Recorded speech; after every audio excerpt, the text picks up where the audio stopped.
Welcome. Listening to books is important. It saves time. You learn while driving, walking, or resting. But here's something different. During this audiobook, secret messages are hidden. You will find them only if you listen carefully till the end. These secret messages will change your life forever. They will improve your decision-making, problem-solving, leadership qualities, communication skills, thinking ability. All of this will get better. So get ready. Today we talk about a new book. This book will change our lives forever. Listen all the way. Find the secrets. Let's begin. Why this book matters. Unlocking the science of habits. Why do some people and companies seem to change effortlessly, while others stay stuck in the same patterns for years? The answer lies not in motivation or intelligence, but in the invisible force of habits, those automatic behaviors that shape nearly every moment of our lives. In The Power of Habit, Pulitzer Prize-winning journalist Charles Duhigg reveals the science behind why habits exist, how they're formed, and how they can be changed. Drawing from neuroscience, psychology, and real-world case studies, from Olympic athletes to Fortune 500 companies, this book uncovers the hidden loops that govern our routines and decisions. Whether you're looking to break a bad habit, build a productive one, or transform your team or organization, this book offers a practical framework for lasting change. It's not about willpower, it's strategy. With clarity and insight, Duhigg shows how shifts in behavior can lead to extraordinary results over time. This book is essential for professionals aiming to optimize performance, students trying to manage focus and discipline, leaders seeking cultural change, and anyone determined to take back control of their life. If you're ready to stop reacting and start rewiring, The Power of Habit is your starting point. Point 1. The habit loop. Understanding the cycle of behavior. At the heart of every habit lies a neurological loop, a cycle that consists of three core components: the cue, the routine, and the reward. This habit loop is the framework through which habits are formed, maintained, and eventually become automatic. Understanding this loop is the key to both diagnosing bad habits and reshaping them into more productive behaviors. The cue is the trigger. It could be a specific time of day, an emotional state, a particular place, the presence of certain people, or even a preceding action. For example, the smell of coffee in the morning may act as a cue that sets off the routine of brewing a cup and sitting down to check email. The brain learns to associate the cue with a behavior. Next comes the routine, the behavior itself. This is what most people refer to when they talk about habits. It's the action taken in response to the cue. Routines can be physical, emotional, or mental. They're what we repeat, often without conscious thought. Finally, there's the reward. This is the payoff that tells the brain the loop is worth remembering in the future. The reward could be a surge of energy from caffeine, a sense of relief after smoking, or a hit of satisfaction from completing a task. Over time, the brain starts to crave the reward, and it begins to anticipate it as soon as the cue appears. This anticipation is what drives the behavior and locks the habit into place. Neurologically, the brain begins to shift the decision-making process from active reasoning to automatic functioning. The basal ganglia, a part of the brain responsible for routine behaviors and emotions, becomes heavily involved. Meanwhile, the prefrontal cortex, the area linked to conscious thought, goes quiet during the execution of well-formed habits. This is why habits can operate almost invisibly and feel so difficult to change. The brain literally stops thinking about them. This loop mechanism plays a subtle but powerful role in everyday decision-making. Many of the choices people think they're consciously making are actually habits triggered by familiar cues. For instance, someone might believe they're choosing to check social media during work breaks. In reality, the action is automatically prompted by the cue of boredom or a lull in activity. The reward, often a small dose of social validation or entertainment, forces the cycle. Recognizing this loop, cue, routine, reward, is the first step to taking control of personal behavior. By isolating each component, it becomes possible to intervene and reshape existing patterns rather than remaining at their mercy. Understanding the habit loop reveals that most behaviors are not fixed traits, but learned processes that can be understood, adjusted, and ultimately mastered. Point 2. The power of keystone habits. Not all habits carry the same weight. Some exert disproportionate influence, setting off a ripple effect across other areas of life. These are known as keystone habits, practices that, when changed, tend to unintentionally transform other habits and behaviors. They are the cornerstones of personal and organizational change. One of the most cited examples of a keystone habit is exercise. For many people, committing to a regular workout routine doesn't just improve physical health. It often leads to better eating habits, improved sleep, increased productivity at work, and stronger self-discipline in unrelated areas. Researchers have found that people who begin exercising tend to smoke less, drink less alcohol, use credit cards more responsibly, and become more patient with colleagues and family. Exercise doesn't cause these changes directly. Instead, it shifts self-perception. People begin to see themselves as someone who is capable of change and disciplined enough to follow through. Another case study comes from the world of business. When Paul O'Neill took over as CEO of the struggling Alcoa Corporation, he didn't start by focusing on profits, products, or market share. Instead, he focused on one thing: safety. He declared that Alcoa would become the safest company in America. At first, investors were confused. Safety seemed unrelated to earnings, but O'Neill understood the power of a keystone habit. As the company improved safety procedures, it was forced to streamline operations, improve communication, and increase accountability. The culture changed. Within a year, Alcoa's profits hit a record high. Why do keystone habits wield such power? They create small wins, achievements that build momentum and confidence. These wins help people believe bigger change is possible. They also shift how people see themselves. The moment someone identifies as a runner instead of someone trying to run, the behavior becomes part of their identity, reinforcing the loop without the same level of willpower. Willpower itself often emerges as a keystone habit. In one study, students who practice self-discipline through simple tasks like keeping a food journal or tracking spending developed better impulse control overall. The effort of controlling behavior in one area spilled into others. However, willpower is also finite. It can be trained, but it can also be depleted. The key is to recognize where it's most valuable and to build routines that eventually reduce the need for constant self-regulation. Keystone habits are not always obvious, and they vary from person to person. But once discovered and nurtured, they can unlock widespread transformation, not through radical overhauls, but through small, strategic shifts that compound over time. Point 3. How to change a habit. Changing a habit isn't about erasing it. It's about rewiring it. Habits, once formed, never really disappear. They're stored deep in the brain, waiting for the right cue to reactivate them. But they can be reshaped. The key lies in keeping the same cue and reward while swapping out the routine. This method, known as the golden rule of habit change, is one of the most effective ways to take control of habitual behavior. Start by identifying the components of your habit loop. First, pinpoint the cue. This could be a time of day, an emotional state, a particular location, or even the presence of certain people. Tracking your behavior over a few days can help reveal patterns. For example, someone trying to cut back on afternoon snacking might notice that the urge always hits around 3:30 p.m., right after a long meeting. Next, examine the routine. This is the actual behavior, the automatic response that follows the cue. Maybe it's walking to the vending machine or checking social media. Understanding this step is essential because it's what needs to change. Then look at the reward. This part is often misunderstood. It's not always the snack or the social interaction itself. It might be the short break from work, the hit of novelty, or even the relief from boredom.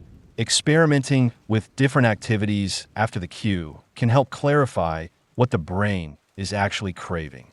If a walk around the block provides the same sense of refreshment as a candy bar, it's likely that the true reward was mental reset, not sugar. Once the cue and reward are clearly identified, it becomes possible to design a new routine that delivers the same reward. This substitution strategy doesn't fight the brain's programming, it redirects it. However, the final and often most overlooked component in successful habit change is belief. People need to believe change is possible. In many cases, this belief is supported by community, whether it's a support group, a workout buddy, or simply a trusted friend.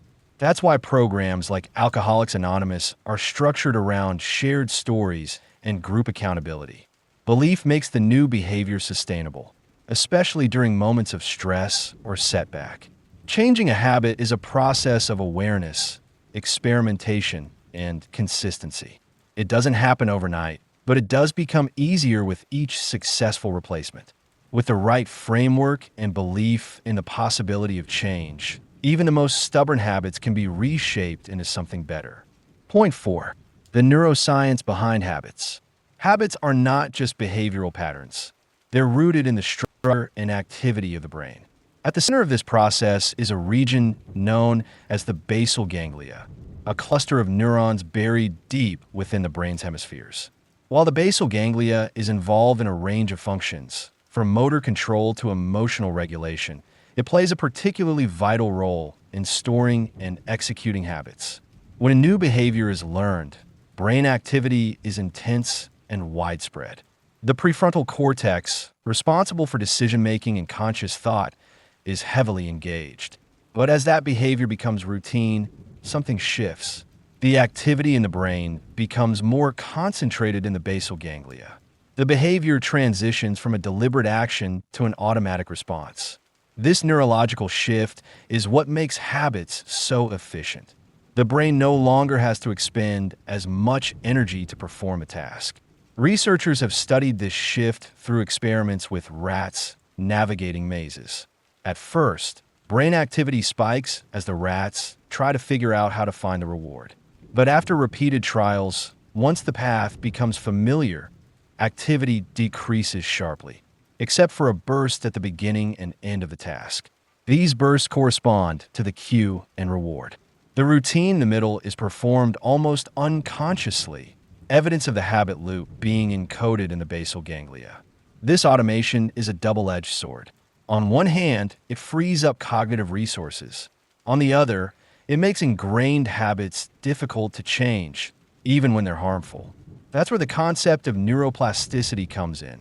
The brain's ability to adapt, rewire, and form new neural connections. Although habits are deeply embedded, they're not fixed. With intention and repetition, the brain can create new circuits and override old patterns. Neuroplasticity doesn't erase the old habit loop. Instead, it builds a new one alongside it. That's why relapse is common. When stressed or distracted, the brain can default to the older, more established pattern. However, each repetition of the new behavior strengthens the new pathway, gradually making it the dominant response. Understanding this neurological architecture is crucial because it demystifies the resistance people often feel when trying to change. It's not a lack of willpower, it's biology. But biology isn't destiny. The brain is remarkably adaptable. Through consistent effort and awareness, it's possible to reshape its wiring, proving that even deeply rooted habits are subject to change. Point 5. The role of willpower in habit formation. Willpower often feels like a moral trait, something you either have or lack. But research shows it's much more like a muscle. It can be strengthened, it can grow fatigued, and it can be depleted with overuse. In the context of habit formation, understanding how willpower functions and how to manage it can make the difference between sustainable success and repeated failure. Studies have consistently shown that people with strong willpower tend to be more successful in nearly every area of life, from academic performance to health and personal finances. But what's often overlooked is that those individuals aren't necessarily more disciplined all the time. They've built systems, often in the form of habits, that reduce the number of decisions they need to make and therefore reduce how often they have to tap into their willpower reserves. For example, Someone who exercises every morning at 7 a.m. doesn't negotiate with themselves each day about whether they feel like it. The routine is established. There's no decision to make, so there's no drain on willpower. In contrast, someone who constantly debates when and whether to go to the gym is burning mental energy before even stepping outside. Over time, that depletion leads to skipped workouts and frustration. Willpower, when used too frequently without rest or support, wears down. In one study, participants asked to resist eating cookies showed less persistence on a puzzle task immediately afterward. The act of self-control in one domain directly reduced their stamina in another. This ego depletion model suggests that high-stakes choices or stress-heavy environments, where self-control is constantly required, make people more vulnerable to slipping back into old habits. One way to preserve willpower is by creating implementation intentions, plans that pre-decide what action will be taken in response to a given situation.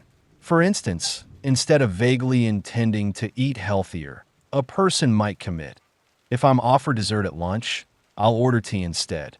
These preset responses reduce the need for on-the-spot decisions. Another strategy is to build small wins into your day. Completing even a minor goal, making the bed, sticking to a morning routine, can boost a sense of control and conserve willpower for tougher tasks. These wins help reinforce identity and give momentum to longer-term change. Ultimately, willpower isn't just about resisting temptation.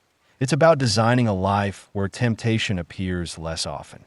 By anchoring good habits in structure and routine, individuals conserve their mental energy and create an environment where self-discipline is the default, not the exception. Point 6. The social and cultural influence of habits. Habits rarely exist in isolation. They're shaped not just by personal cues and rewards, but by the social and cultural environments that surround them. People tend to adopt the behaviors that feel normal in their peer group or community. What's routine for those around them becomes a blueprint for their own actions. This subtle but powerful influence explains how habits often spread from one person to another without much conscious effort. In the 1980s, a pastor named Rick Warren launched Saddleback Church in California, which eventually grew into one of the largest congregations in America.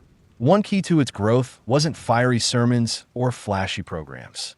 It was the way Warren designed small group structures that embedded new habits into the culture of the church. Attending weekly services became only one part of a broader behavioral ecosystem. Members were encouraged to join home groups where prayer, service, and community engagement became shared expectations. People didn't just join a church. They joined a system of habits reinforced by others. The behavior wasn't imposed. It was absorbed through belonging. This pattern shows up in more secular spaces as well. Consider the rise of running groups or fitness challenges. While running is an individual activity, many people find their habit solidifies only when it becomes a social identity. "I'm part of this group," or "we meet every Saturday." The cue isn't just the time or place. It's also the sense of connection. The reward goes beyond endorphins. It's the feeling of being seen and supported. Social networks also influence habits in more indirect ways. Research by Nicholas Christakis and James Fowler found that behaviors like smoking, obesity, and even happiness can spread through social connections. If a friend quits smoking, your chances of quitting increase. If a close contact gains weight, your likelihood of weight gain goes up too, even if you've never met their friend. This effect extends across 3 degrees of separation, shaping habits through layers of influence. Cultural norms amplify this dynamic. In societies where certain behaviors are consistently modeled, like recycling, public exercise, or shared meal times, individuals tend to adopt them more easily. These habits feel less like a choice and more like a default, quietly pass from person to person until they form the invisible scaffolding of everyday life. Recognizing the social element of habits opens a powerful strategy. Intentionally placing oneself in environments that reflect the behaviors one wants to adopt. When habits are woven into the fabric of relationships and group identity, they stop feeling like effort and start feeling like home. Point 7. The power of organizations in shaping habits. Organizations, like individuals, are built on habits. Beneath every strategy, every customer interaction, and every team process are countless routines, many of them unconscious, that drive outcomes. These organizational habits shape culture, influence performance, and, in many cases, determine long-term success. Take the case of Alcoa under CEO Paul O'Neill. When he took the helm in 1987, investors expected a plan to boost profits or cut costs. Instead, O'Neill focused on something seemingly unrelated: worker safety. He announced that Alcoa's goal was to become the safest company in America. The move puzzled Wall Street, but O'Neill understood that safety was a keystone organizational habit. Changing how employees responded to safety issues meant reshaping communication, accountability, and decision-making across the company. Under this focus, workers at all levels became more engaged. Floor managers had to report injuries immediately and propose solutions. Open communication became routine. Silos broke down. Departments started collaborating more effectively. As safety improved, so did productivity and quality. Within a year, profits reached record highs. O'Neill's strategy worked not because safety was profitable in itself, but because it triggered a chain reaction of better habits throughout the company. Another example comes from Starbucks. The company trains employees, especially frontline baristas, not just in how to make coffee, but how to respond to stressful customer interactions. Starbucks teaches a system called the latte method. Listen, acknowledge, take action, thank the customer, and explain what happened. These scripts become automatic responses, habits that kick in during moments of tension. Instead of relying on improvisation, employees fall back on a practiced routine. This consistency reinforces the brand's identity and improves customer experience. These stories highlight a core insight. Organizational habits aren't just policies or procedures. They're embedded patterns of behavior that develop over time. Sometimes they're created deliberately, like in the case of Starbucks. Other times they emerge informally, through traditions, shared shortcuts, or unspoken norms. When leaders recognize the habits driving their organizations, they gain powerful leverage. By targeting key routines, whether it's how meetings are run, how feedback is given, or how decisions are escalated, they can reshape outcomes without sweeping overhauls. Just as with personal habits, change starts by identifying the cue, routine, and reward within the system. Organizational culture is the sum of its habits. When companies consciously design and reinforce the right ones, they don't just improve efficiency. They create environments where people thrive, systems align, and values become practice. Point 8. Transforming personal habits for success. Transforming personal habits begins with clarity, knowing not just what to change, but why it matters. Change is most effective when it's tied to identity and purpose, not vague aspirations. Instead of aiming to get fit, the goal might become be someone who values health. This subtle shift grounds habits in something deeper than short-term outcomes. The process starts with observation. Before replacing a habit, it's essential to understand its mechanics. Track when the behavior occurs, what triggers it, and what reward it delivers. For example, a tendency to check social media during work hours might not stem from a love of updates, but from a desire to take mental breaks. If the real need is rest or stimulation, that need can be met in other, more constructive ways, like a short walk, a few deep breaths, or switching tasks. Once the habit loop is mapped out, cue, routine, reward, the next step is experimentation. Identify new routines that satisfy the same reward. This isn't a one-time fix, but a process of trial and adjustment. Maybe swapping evening television with reading feels unsatisfying at first, but pairing it with a cup of tea or a favorite chair creates a more inviting ritual. Anchoring habits to specific cues helps lock them in. Morning routines are particularly effective because they set the tone for the day. A consistent trigger, like brushing your teeth or making coffee, can lead naturally into a new habit, such as writing, stretching, or journaling. The simpler and more defined the action, the easier it is to maintain. Complexity is the enemy of consistency. Accountability also strengthens commitment. Sharing goals with a friend, joining a community, or simply tracking progress can reinforce a sense of momentum. Small wins build confidence, and confidence supports persistence. It's not about perfection, it's about showing up regularly. Long-term success depends on designing an environment that supports change. This means removing friction where possible, placing gym clothes by the bed, keeping junk food out of sight, turning off notifications. When the path is clear, willpower isn't constantly tested. The habit becomes the default. Over time, these small choices add up. They shift identity and reshape self-image. You're no longer someone trying to build better habits. You're someone who already practices them. That transition from effortful change to natural behavior is where lasting success begins. Point 9. Why habits matter in the modern world. In a world that runs faster than ever, filled with information, demands, and distractions, habits quietly govern much of what people do, often more than conscious intention. From morning routines to purchasing decisions to work behaviors, habits operate beneath the surface, influencing outcomes with remarkable consistency. In this way, they aren't just personal quirks. They're foundational systems that shape success, health, and fulfillment in modern life. At the individual level, habits determine how energy and attention are spent. A person who automatically prepares healthy meals, organizes their priorities, or maintains regular exercise doesn't succeed because they're constantly exerting effort. They've built routines that conserve willpower and reduce decision fatigue. Over time, these small, repeated actions compound. What begins as a 10-minute walk turns into sustained fitness. A nightly reading habit evolves into deeper thinking and better sleep. Tiny behaviors, when consistent, create outsized results. Professionally, habits influence productivity far more than motivation alone.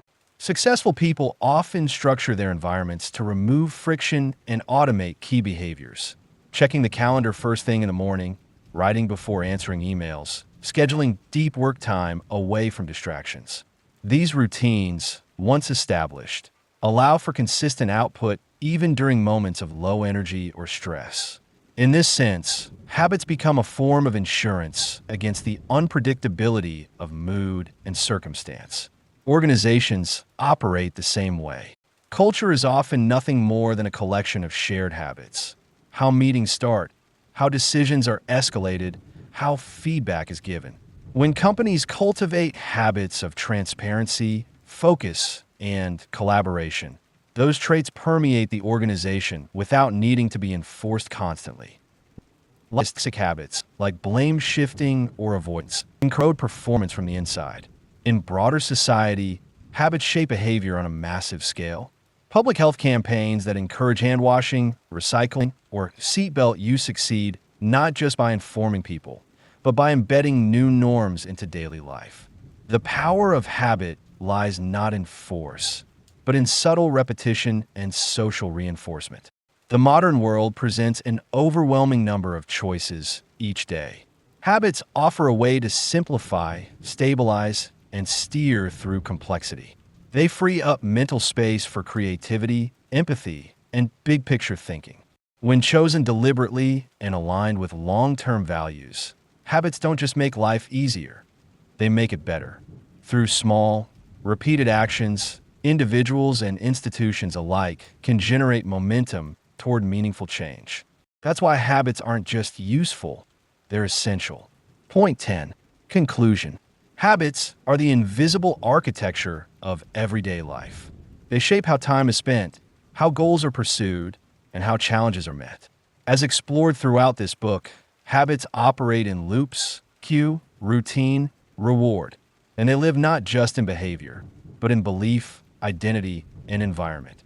The good news is that no habit is permanent. With awareness, structure, and intention, any habit can be reshaped. The most important lesson is this: change doesn't require perfection.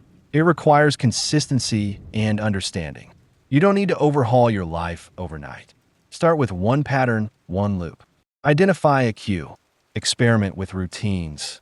Discover the true reward. Replace the old behavior with a better one that still meets the same craving. Then repeat it until it becomes second nature. Belief plays a critical role.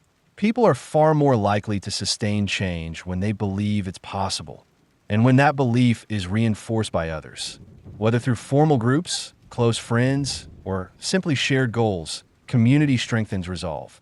Habits rooted in identity and supported by connection endure. As you move forward, consider these questions.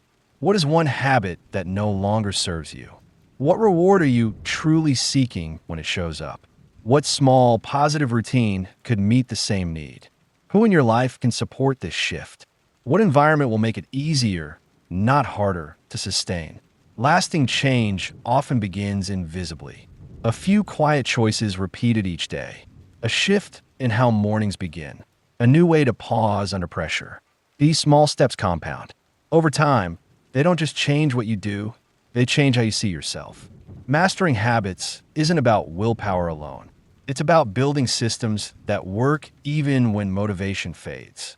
It's about designing life with fewer friction points, more clarity, and stronger alignment between daily action and long-term purpose. No one controls every circumstance, but everyone can influence their patterns. Habits give structure to chaos. They offer freedom through discipline.